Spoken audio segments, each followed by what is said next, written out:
Hoy, en Expedientes Secretos de la Economía, descubriremos a los principales sospechosos de la evolución de la economía, así que quédate aquí y descubrirás esta grandiosa historia. Comenzamos nuestra investigación con Grecia antigua, donde los griegos en el siglo V y VI a.C. ya se aproximaban a lo que hoy conocemos como economía. Una economía predominantemente agrícola y de administración del hogar. No es raro que nuestra palabra economía provenga del griego oikos, que significaba personas, y nomos, que significaba régimen de gobierno. Nuestro primer expositor, Jenofonte, que creía que la clave en la administración estaba en un liderazgo y en la capacidad humana, todo basado en el egoísmo. Mientras que Platón, por otro lado, creía que el egoísmo lo que hacía era corromper el equilibrio y proponía mejor una óptima combinación entre gobierno y economía. Para finalizar este periodo griego, terminamos con Aristóteles, quien creía que la distribución en partes iguales es injusta y que cada individuo debería recompensar de manera proporcional a su mérito. En el esquema aristotélico, el gobierno tenía la función de redistribuir la riqueza.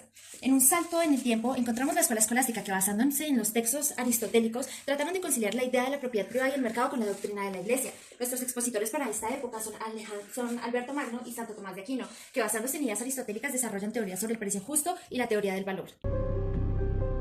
Continuando con este misterio económico, llegamos a la época preclásica, donde el mercantilismo es esencial. La apertura de las barreras económicas entre Asia, Europa y América tras su descubrimiento nos lleva al desarrollo de ciertos principios, como lo es limitar las importaciones a bienes extranjeros o importar solo lo indispensable.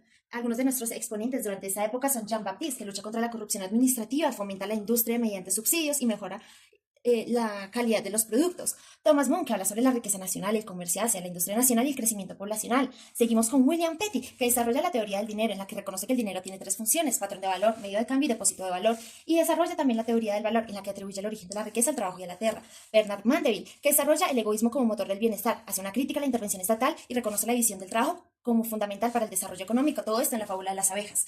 Richard Cantillon, que busca establecer principios económicos mediante el razonamiento lógico y la verificación de datos estadísticos. David Hume, que hace una crítica al mercantilismo, afirmando que el incremento de la moneda circulante en un país con superávit comercial haría aumentar los precios, y en los países que presentan déficit haría descender los precios. Por último, encontramos a la fisiocracia, nacida en Francia entre 1750 y 1780. Los fisiócratas creían que el sistema impositivo de Francia era ineficiente y buscaban maneras más eficaces de recaudar recursos, principalmente con el uso de la agricultura.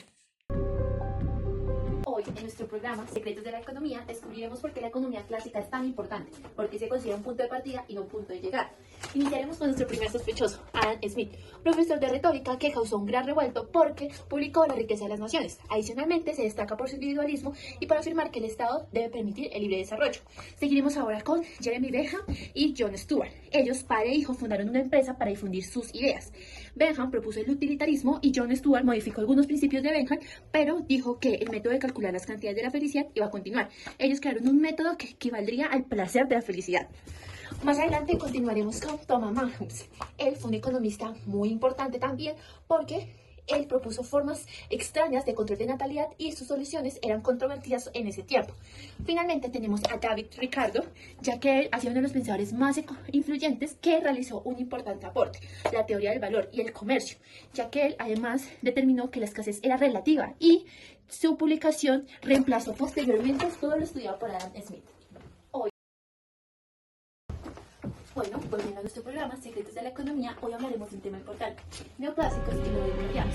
Esto porque los clásicos ya no cumplían con la necesidad, con el fundamento de hablar de los nuevos impactos, de las nuevas distinciones sociales. Es por eso que mediante el uso de la ciencia se buscó demostrar que era posible causar un beneficio. Adicionalmente, frente a estas nuevas ideas aparecen oposiciones. Una nueva escuela que buscaba recuperar la teoría clásica desviando estas ideas introducidas. A continuación vamos a ver a los autores, a nuestros sospechosos más importantes. Iniciaremos con Hermann Heinrich. A él se le reconoce por formular los principios sobre el consumo y la utilidad marginal. Adicionalmente propuso la clasificación de bienes de fundamento del consumo. Vamos a continuar con William Stanley. Él, uno de sus mayores aportes es que el uso de la matemática y la estadística, convirtiendo entonces así la economía en una ciencia. Su tesis determina el valor de la oferta y la oferta determina un grado de utilidad. Vamos a continuar ahora con Leon Schwartz. Él es un economista también muy importante y logró que con la teoría matemática representaran un equilibrio general del mercado. Adicionalmente, él buscó un término llamado rareza, que hoy en día significa la utilidad marginal. Continuando con Karl Menger, él también muy importante dentro de la economía, nos destaca que dentro de la existencia es más importante la característica del objeto denominado mercancía primero, luego el individuo y su necesidad, y luego que esta necesidad esté bien satisfecha. Finalmente tenemos a Alfred Marshall, se le reconoce por ser uno de los economistas de renombre dentro del neoclasismo, ya que él propuso analizar el equilibrio parcial entre variables considerando constantes, lo que conocemos hoy como ceteris paribus, y además es un precursor de la economía del bienestar. Todo esto que vemos aquí es el neoclásico. Ahora vamos a hablar sobre los neoricarianos. Uno de sus autores más importantes es Piero Strauss. Él declaró a marxistas y sus ideas, él manifestó volver a la política económica como lo había concedido Sócrates y los clásicos. Adicionalmente, destacaba el sistema paralelo de seguir con precios de producción fuera de los análisis marginales y llegó a conclusiones de aportes importantes como uno de sus aportes que es el teorema de Gauss.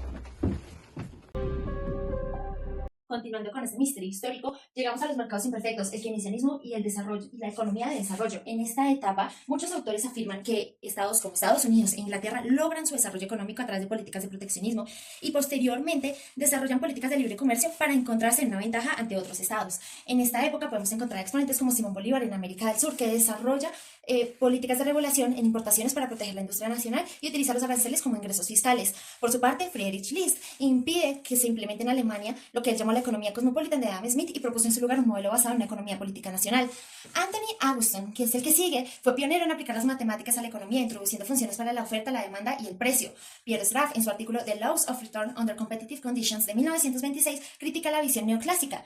Este punto de vista es retomado posteriormente en 1933, cuando Chamberlain y Robinson, en obras separadas, hablan sobre la competencia imperfecta. Por su parte, John Maynard Keynes, igualmente en 1926, cuestionó los fundamentos del libre mercado, afirmando que conceptos como la libertad individual o la coincidencia automática entre interés privado y colectivo no tenían sustento real. Es por ello que Paul Davidson, basándose en todas estas críticas, propone un nuevo sistema económico en el plano internacional. También tenemos otros exponentes que cabe destacar, como Paolo Silos Lavini o Raúl Prebisch. Por su parte, y sin olvidarlo, está Nicolás Caldor, que entre sus contribuciones más destacadas están el modelo telaraña para estimular los precios agrícolas y el principio de compensación, y Anthony Tilworth, que en 1979 presentó un modelo dinámico de crecimiento restringido por balanzas de pagos.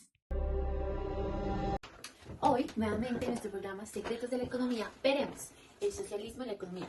Un tema importante porque la igualdad ha estado desde hace mucho. Su idea utópica de un mundo perfecto se ha presenciado en diferentes épocas. Por ello, a continuación, veremos principales y sospechosos autores. Vamos.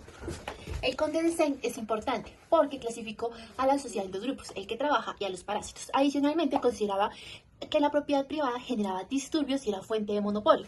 Vamos a continuar ahora con Charles Fourier, quien manifestaba que la vida de cada individuo debía ser regulada por un trabajo de acuerdo con su talento. Vamos a viajar ahora hasta donde Robert Owen, quien fue socialista que fundó el movimiento corporativo y sindical. Además creía que la humanidad debía avanzar y sus ideas aún permanecen presentes en el tiempo. Finalmente vamos a hablar de Simón Bolívar, uno de los persecutorios más importantes del socialismo. Él creyó en los ideales de la Ilustración, además se horrorizó con las injusticias que se presentaban en América. Es por ello que él consideraba la necesidad de una igualdad.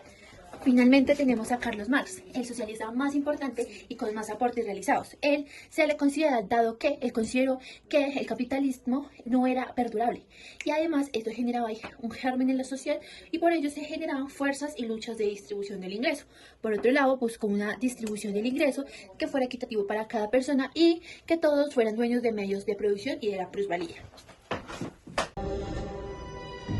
Por último, para solucionar la incógnita de este video, vamos a encontrar al neoliberalismo, corriente política y económica que aboga por el libre mercado y la competencia sin la intervención del Estado. Este modelo emergió a finales del siglo XX como respuesta a la crisis económica de los años 70 y 80.